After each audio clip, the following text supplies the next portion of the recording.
Bonjour à tous, on se retrouve aujourd'hui pour un nouvel épisode de Paroles d'affranchi, le podcast dédié à la liberté.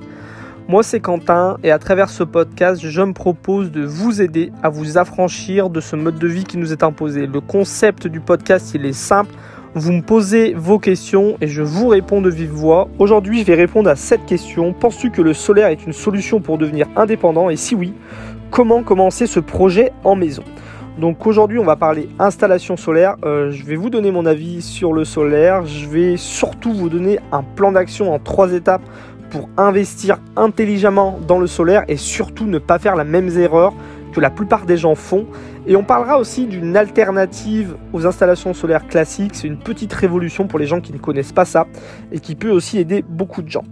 Avant de commencer, je vous rappelle que vous pouvez me poser la question que vous voulez, que ce soit sur l'autonomie, la liberté, l'indépendance, le minimalisme, voilà, toutes ces thématiques qui me sont chères et qui peuvent vous aider à vous affranchir de ce mode de vie qui nous est imposé. Il y a un lien qui est dans la description de la vidéo, ça vous renvoie vers une boîte vocale sur laquelle vous pouvez me poser une question de vive voix et je vous répondrai moi aussi de vive voix dans un des prochains podcasts. Alors aujourd'hui, on va parler autonomie électrique. Alors oui, moi je pense que c'est quelque chose d'important dans son indépendance électrique. Moi aujourd'hui, je vis dans un fourgon aménagé. C'est le solaire qui m'aide aujourd'hui à être indépendant en électrique, autonome en électricité, parce que je ne pourrais pas me balader avec un fil électrique derrière mon fourgon constamment, c'est impossible, donc la solution c'est le solaire. Mais attention, parce que l'électricité solaire, il n'y a rien de miraculeux. Comment la plupart des gens s'y prennent pour faire leur installation solaire? La première chose, c'est qu'ils vont calculer leurs dépenses énergétiques. Ils vont voir combien ils consomment par mois, combien ils consomment par trimestre, combien ils consomment par an pour savoir quelle est leur dépense en termes d'électricité. Ensuite, ils vont réfléchir à une installation, combien il faut de panneaux, combien il faut de batteries, quelle est la capacité de batterie, quelle est la puissance qu'on veut, et ils vont chiffrer ça en termes de dépenses. Ils vont se demander combien va coûter l'installation pour répondre à ma demande. Ça, c'est la deuxième étape. Et la troisième étape, une fois qu'ils ont ces chiffres, ils se rendent souvent compte qu'il faudra très longtemps pour rentabiliser l'investissement.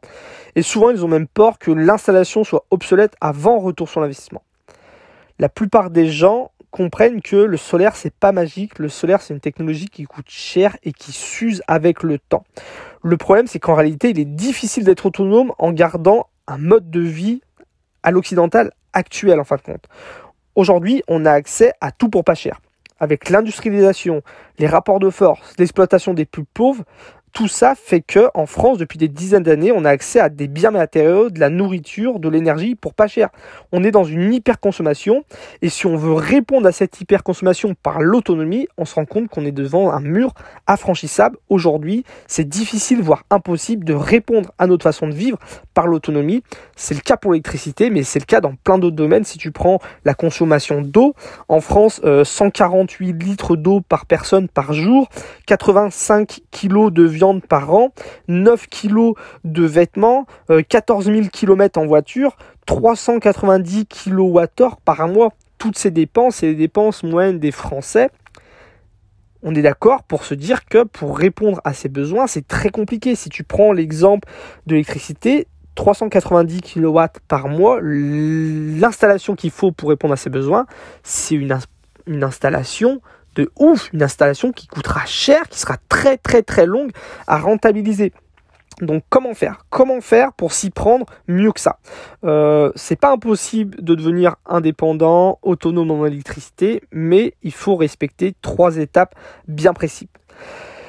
La première étape, c'est réduire ses besoins en limitant le gaspillage.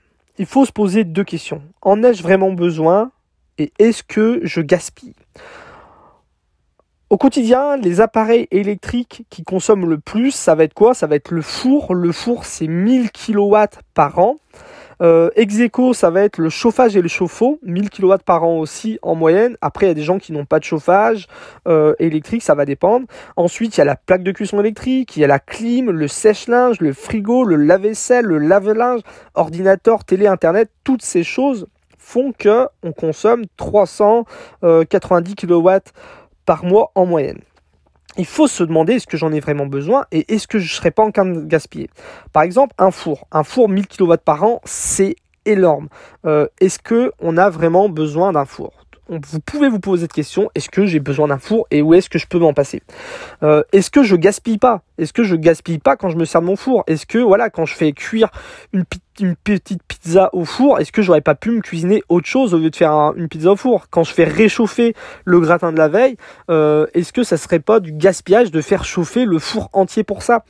Quand j'allume mon four, est-ce que j'en profite pour faire cuire 2 gratins et un pain en même temps? Est-ce que j'optimise la cuisson de mon four? C'est pareil pour les cuissons et les plaques de cuisson électrique. Est-ce que quand je fais cuire mes pâtes, je m'y prends bien? Moi, je sais qu'avant, je faisais comme tout le monde, je faisais bouillir mon eau, je mettais mes pâtes, je laissais cuire 10 minutes, je sortais mes pâtes et c'était bon. Aujourd'hui, je vis dans un fourgon aménagé, j'ai très peu accès au gaz.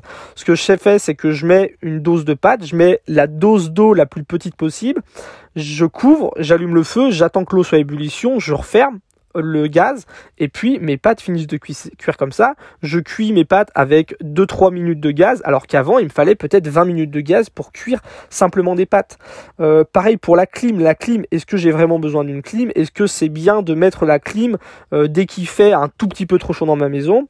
Le sèche-linge, est-ce qu'on a besoin d'un sèche-linge? Est-ce qu'on peut pas étendre son linge pour le faire sécher? Pareil pour le frigo, moi je vis dans un fourgon aménagé depuis 3 ans. Depuis 3 ans je n'ai pas de frigo et je m'en porte très bien. Le lave-vaisselle, c'est pareil. Le lave-vaisselle, ça consomme de l'eau et de l'électricité. Quand on fait sa vaisselle à la main, on va consommer seulement de l'eau et moins qu'au lave-vaisselle. Le lave-linge, pareil. Est-ce que je fais attention de ne pas me changer tous les jours? Est-ce que quand je fais des lessives à moitié ou je la remplis correctement?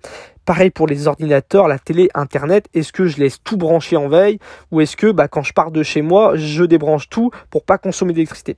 Donc vraiment, la première étape, c'est se demander est-ce que j'en ai vraiment besoin et est-ce que je gaspille pas? La deuxième étape, c'est se demander comment je peux investir pour réduire mes besoins.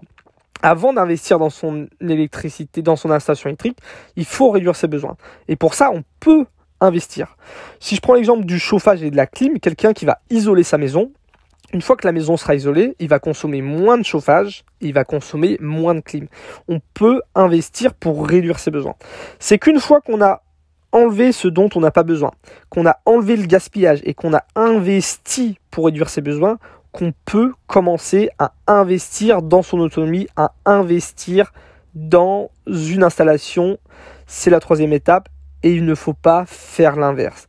Déjà, ça peut permettre de ne pas investir pour rien. Parce que quelqu'un qui se dit, voilà, moi je consomme trop d'électricité, ça me coûte trop cher. Quelqu'un qui va réduire ses besoins assez, va arriver à un stade peut-être où il se dira, aujourd'hui, je trouve que ma facture d'électricité, elle est raisonnable. Je ne vais pas investir pour rien, juste pour 10-20 euros par mois. Et ça peut aussi permettre de rentabiliser surtout l'installation plus rapidement possible. Plus vite sera... pardon, je me suis perdu un peu dans mon fil, mais si vous investissez, si vous réduisez votre consommation, l'installation sera plus petite, elle sera aussi du coup plus rapidement rentabilisée. Je prends l'exemple pour moi, avant j'étais comme tous les Français, j'allais consommer, en France on consomme en moyenne entre 800 et 1000 euros d'électricité par an. Du jour au lendemain, moi je me suis retrouvé dans un fourgon aménagé. J'ai pas une demande d'électricité qui est énorme. Pour entre 800 et 1000 euros, on peut faire une installation électrique dans son fourgon aménagé. En un an, ça sera rentable. En un an, on a rentabilisé notre installation. C'est un exemple concret. Tout le monde ne vit pas dans un fourgon aménagé. Mais quand on a très peu besoin d'électricité, l'installation coûte pas cher, ça sera très vite rentable par rapport aux besoins qu'on s'était fixés au début. Donc en diminuant ses besoins, en investissant pour réduire ses besoins et ensuite en investissant dans une installation solaire, c'est comme ça qu'on arrive à devenir vraiment autonome et indépendant sans que ça prenne des dizaines d'années. Je voudrais parler d'autre chose. Je voudrais parler d'énergie solaire directe. C'est quelque chose que très peu de gens, que la plupart des gens oublient en fait. On pense toujours à des panneaux solaires et une batterie, alors que l'énergie solaire, elle peut être utilisée directement sans passer par le panneau solaire, sans passer par les batteries. Le soleil peut sécher des vêtements. Quand on met des vêtements au soleil, ils sèchent, on n'a pas besoin de sèche-linge. Le soleil peut chauffer une masse d'eau. Quand on met de l'eau dans un grand récipient noir au soleil, le soleil va chauffer la masse d'eau. On n'a pas besoin d'un panneau solaire, des batteries pour alimenter un cumulus. Le solaire peut chauffer, peut cuire des aliments. On peut avoir un four solaire. Ça évite de faire passer le soleil par des panneaux solaires, des batteries pour alimenter un four à la maison.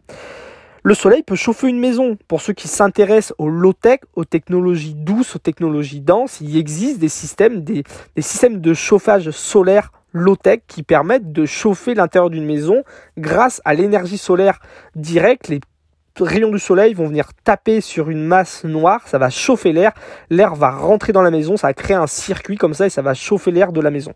Donc il faut penser aussi au low-tech et à l'énergie solaire directe pour réduire ses besoins et pour avoir une installation solaire qui soit moins compliquée, moins coûteuse, et ça permettra aussi de la rentabiliser plus rapidement. Donc, pour résumer, 3 étapes.